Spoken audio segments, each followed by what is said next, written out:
Un sacerdote católico renunció a su sacerdocio y lo hizo en plena misa, diciendo a sus feligreses que se ha enamorado. Vamos a comentar un poquito esta noticia y también hablaremos acerca de qué es lo que en realidad enseña la Biblia sobre el voto de celibato en la Iglesia Católica.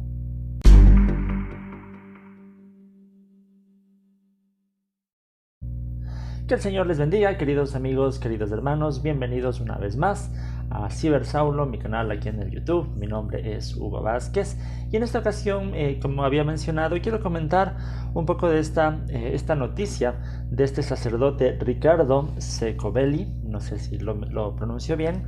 Es un párroco en Italia, en un pueblito que se llama San Felice di Massa Martana. La noticia se volvió tendencia porque anunció a sus feligreses que va a colgar los hábitos, como se suele llamar este hecho de renunciar al sacerdocio, por haberse enamorado de una de las catequistas de su parroquia. Los feligreses escucharon asombrados de esta decisión. El sacerdote se encontraba en ese momento junto al obispo, quien comentó que ya se había hace unos días ya he comenzado con el proceso para que el párroco abandonase el sacerdocio. Lo que dice este párroco de 42 años, Ricardo, es que él se ha enamorado y está tomando esa decisión por actuar con honestidad, lo cual es de reconocer, por no optar como lo han hecho muchos, por tener una doble vida. Él más bien lo hace honestamente, abandona el estado de sacerdote para vivir su vida romántica. Bien, como digo, esta noticia se ha vuelto tendencia y lleva a muchos a preguntarse sobre qué es en realidad este voto del celibato y qué es lo que enseña la Biblia en verdad sobre el celibato. Bueno, el celibato es este voto que hacen los sacerdotes católicos de dedicarse completamente a Dios, y esto incluye renunciar al matrimonio, renunciar a tener relaciones sexuales obviamente con alguna pareja. Entonces es este voto el del celibato. ¿De dónde viene esta costumbre, esta tradición?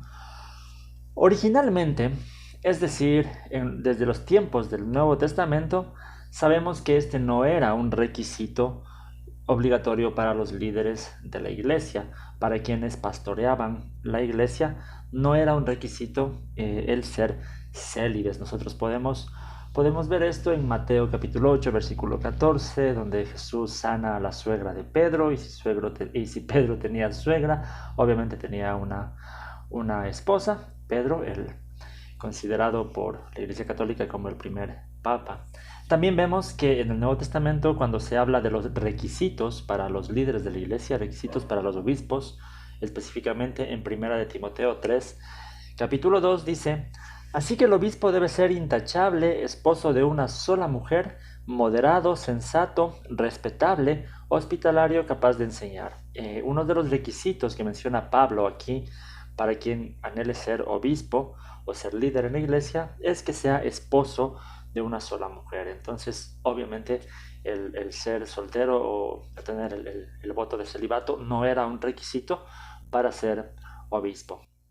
En 1 Corintios 9, en el versículo 5, dice el apóstol Pablo: no tenemos derecho a viajar acompañados por una esposa creyente, como hacen los demás apóstoles y Cefas y los hermanos del Señor.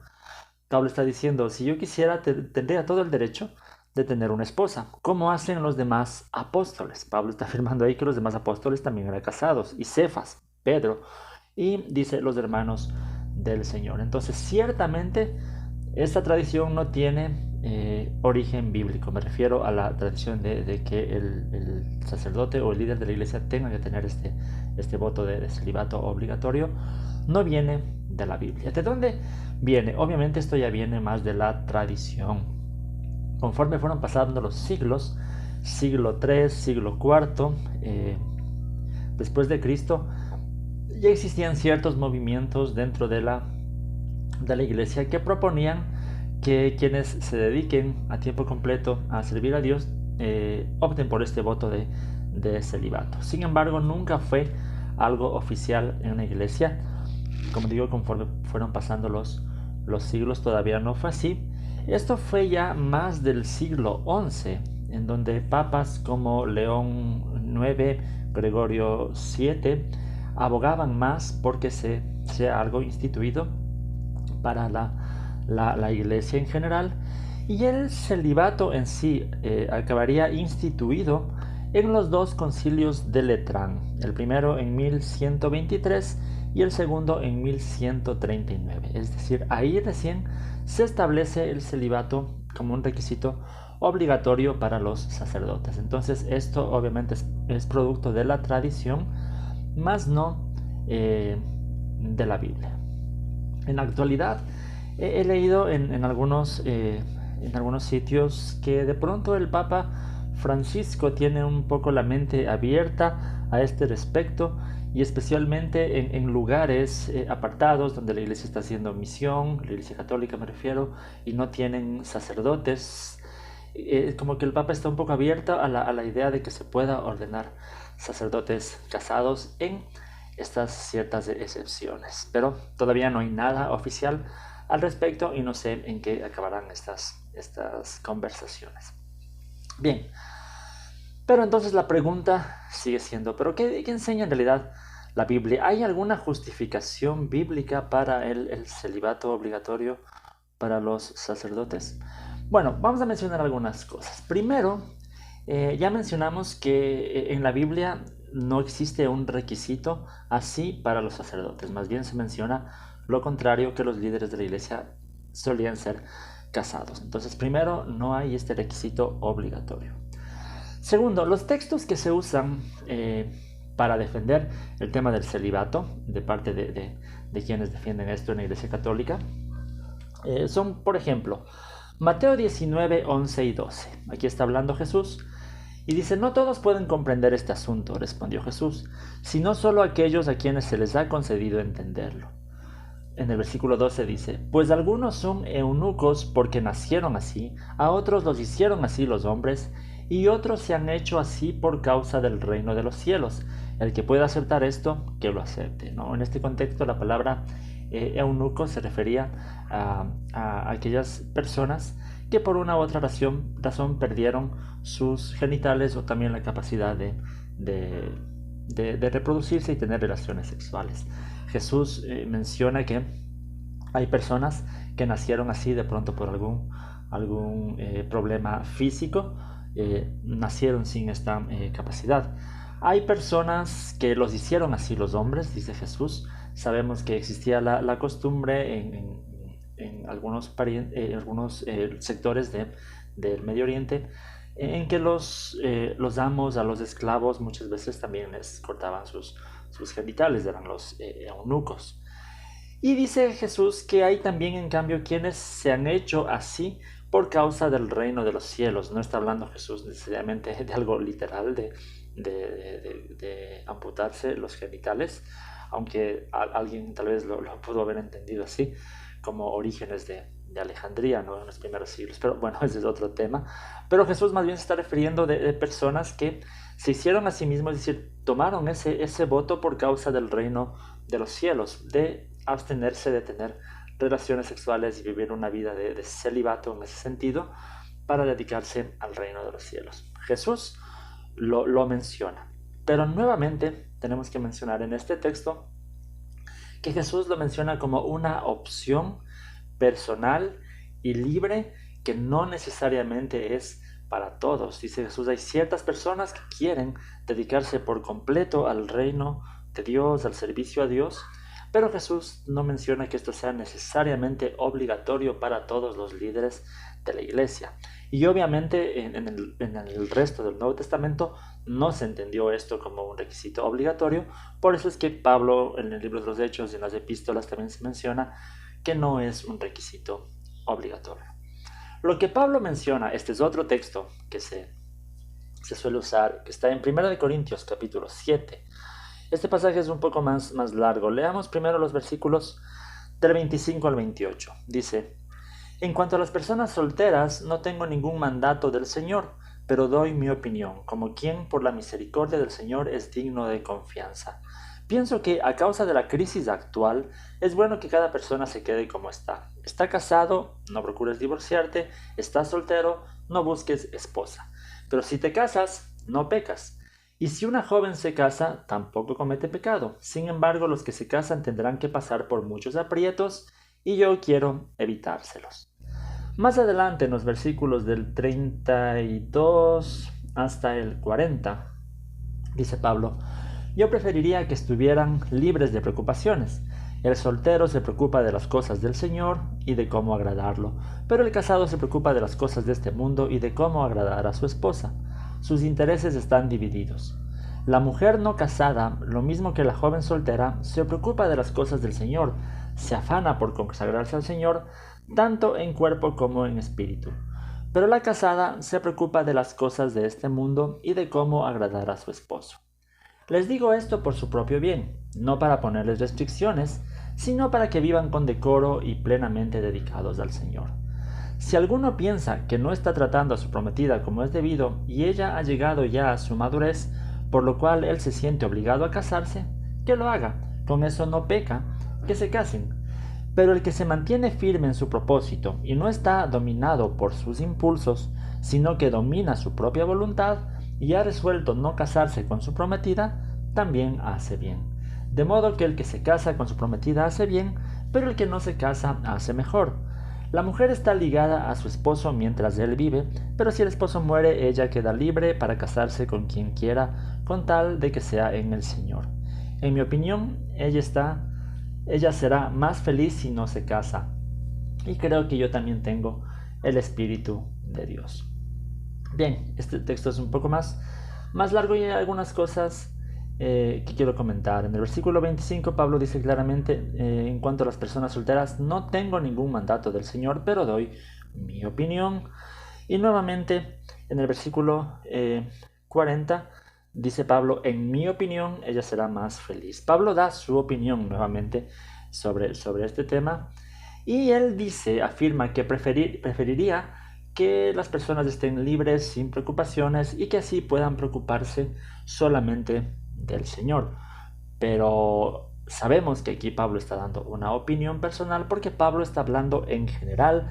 Pablo en este texto está hablando a todos los cristianos. Esto es muy importante. Pablo no está refiriéndose en este texto solamente a los obispos, a los pastores, a los líderes de la iglesia. Pablo está hablando en este texto para todo cristiano, que su opinión es que fuera preferible que permanezcan solteros para evitarles preocupaciones y para que puedan dedicarse libremente y 100% al servicio de Dios. Entonces claramente es el consejo de Pablo, pero es un consejo que no puede ser dogmatizado, ya que si fuera así, entonces ningún cristiano que quisiera dedicarse al servicio a Dios podría o debería casarse, pero obviamente no es así. No es así porque sabemos que uno de los principales mandamientos que Dios ha dado al ser humano desde el origen no era el reproducirse, ¿no? Entonces el matrimonio es algo creado por Dios, es una institución divina también. Entonces este consejo de Pablo no es para todo cristiano, sino para ciertas personas, y Pablo mismo lo aclara. En el versículo 37 dice: pero el que se mantiene firme en su propósito y no está dominado por sus impulsos, sino que domina su propia voluntad y ha resuelto no casarse con su prometida, también hace bien. El requisito aquí es tener este don de poder dominar esos impulsos, pero si no domina esos impulsos, pues que se case, no hay ningún problema. Por eso, antes de eso ya lo mencionó también en los versículos 8 y 9, Pablo dice: a los solteros y a las viudas les digo que sería mejor que se queden como yo, pero si no pueden dominarse, que se casen, porque es preferible casarse que quemarse de pasión. Es decir, Pablo está siendo muy claro que hay ciertas personas que tienen ese don y pueden quedarse solteros, pero hay personas que no tienen ese don, y si no tienen ese don, pues es preferible que se casen, y eso no les hace ni mejores ni peores. Pablo está siendo claro también en eso, que el que se casa hace bien y el que no se casa, Pablo dice, hace mejor, sí, por su opinión de que eso le ayudaría a servir a tiempo completo al Señor. Pero no quiere decir que sea mejor, en realidad, ser soltero que ser casado. Ya depende del don de cada uno, de lo que cada uno Dios le haya dado. Entonces hemos mencionado esto, ¿no? No es un requisito para los líderes. En estos textos se menciona el celibato como un don.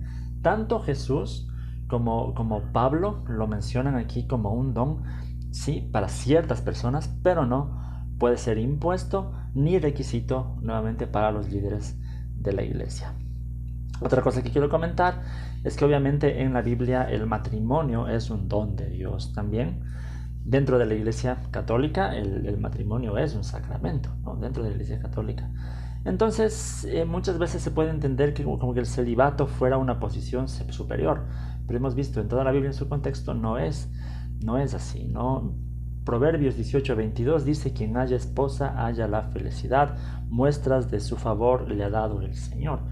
Es decir, es un don de Dios también el matrimonio. Y un problema también muy grave que yo puedo ver en eso es el hecho de limitar el llamado pastoral para solamente a ciertas personas que tengan ese don. Porque sabemos que Dios va a llamar al pastorado a muchas personas, ¿sí? Y Dios los va a llamar independientemente de si tienen ese don o no tienen ese don, porque en la Biblia vemos que el don no es requisito para ser líder de la iglesia. Entonces Dios va a llamar al pastorado a muchas personas, pero nuevamente la iglesia católica ahí está de alguna forma limitando este llamado solamente para quienes tengan ese don de celibato. Y entonces habrá muchas personas que tienen este llamado de servir a Dios a tiempo completo en la pastoral, en el liderazgo de la iglesia, y optarán por el don de celibato sin tenerlo en realidad. Y eso les va a llevar a tener una lucha constante en su vida contra algo que no necesariamente es malo. Como ya hemos mencionado, el matrimonio no es malo. Sin embargo, por este requisito impuesto en la iglesia, se verán toda la vida luchando contra eso, y muchos van a caer en actitudes como tener una doble vida o no. O lo más acertado es lo que hizo el sacerdote de la noticia que leímos al inicio, tener que dejar colgar el hábito al darse cuenta que no pudo, no tenía este don, ¿no? Entonces, el hecho de limitar el llamado pastoral para solamente ciertas personas que tengan ese don de celibato es un problema muy grave que puede ocasionar cosas aún peores, ¿no? Entonces, esa es mi opinión. Obviamente como protestante, no sé si alguien está por primera vez aquí en este canal, y yo soy cristiano evangélico, he sido pastor también muchos años, entonces es mi opinión y en base, como he comentado, de lo que la Biblia enseña sobre el tema del celibato en la Iglesia Católica. Tengo yo en alta estima el don del celibato. Como digo, no solamente, no para los líderes, sino si es que un cristiano siente que tiene ese don de poder vivir al 100% para Dios sin preocuparse de enamorarse o de tener un hogar, que ese no es su anhelo, sino su anhelo es servir para Dios. Yo lo tengo en alta estima. En algún momento de mi vida, tengo que confesarlo, yo pensé algo así, tal vez que yo quería estar 100% haciendo la obra para Dios cuando yo era soltero, y no pensé mucho en formar un hogar o en casarme. Pero obviamente esto fue hasta que conocí a mi esposa, ¿no? De ahí las cosas cambiaron mucho. Pero el estar, tener a mi esposa, tener a mi hijo, mi hogar aquí, no limita en realidad la entrega que tengo para Dios. Más bien es algo que Dios usa aún también para apoyarnos a tener una estabilidad emocional y poder incluso ejercer el llamado primero en el hogar, ¿no? Antes con otras personas. Entonces, esa sería mi opinión sobre este tema. Yo sé que tal vez aquí en el canal hay muchas personas que son católicas también, y son bienvenidos siempre, y también tal vez quieren opinar sobre este tema, pueden hacerlo con libertad, ¿no? Como siempre, lo que yo pido es respeto. Con respeto podemos podemos seguir comentando y opinando. Bien, les doy las gracias a todos por estar pendientes siempre de estos videos, ¿no? Síganme en las redes sociales, como Cibersaulo, en cualquiera de las redes sociales podemos estar en contacto, incluso en mi página web, que es todoteos.com. Ustedes tienen un enlace incluso para mi WhatsApp si quieren conversar un poco más de cerca y dejarme sus dudas, preguntas. Tengo también un grupo de estudios bíblicos en WhatsApp, así que si quieren pertenecer también pueden solicitarlo por ahí. En Telegram también estoy. En Telegram estoy como Todoteos, ¿no? Como el ministerio, Todoteos. También pueden buscar la comunidad en Telegram. Y bien, si estos videos les han gustado, han sido de utilidad, piensan que a otras personas también les puede gustar, ayúdenme con un me gusta, un comentario. Pueden compartirlo en sus redes sociales. Y si quieren apoyar este ministerio de cualquier otra forma, saben que les estaría también muy agradecido. Los enlaces para poder apoyar en Patreon, PayPal, en el lugar que ustedes deseen, están en la descripción de este video. Muy bien, me ayudan también si es que siguen viendo un poquito más y pueden mirar algunos de estos dos videos que tal vez les puede interesar. Y aquí está el enlace para que se suscriban al canal si es que están aquí por primera vez conmigo. Eso es todo por hoy. Que el Señor les bendiga.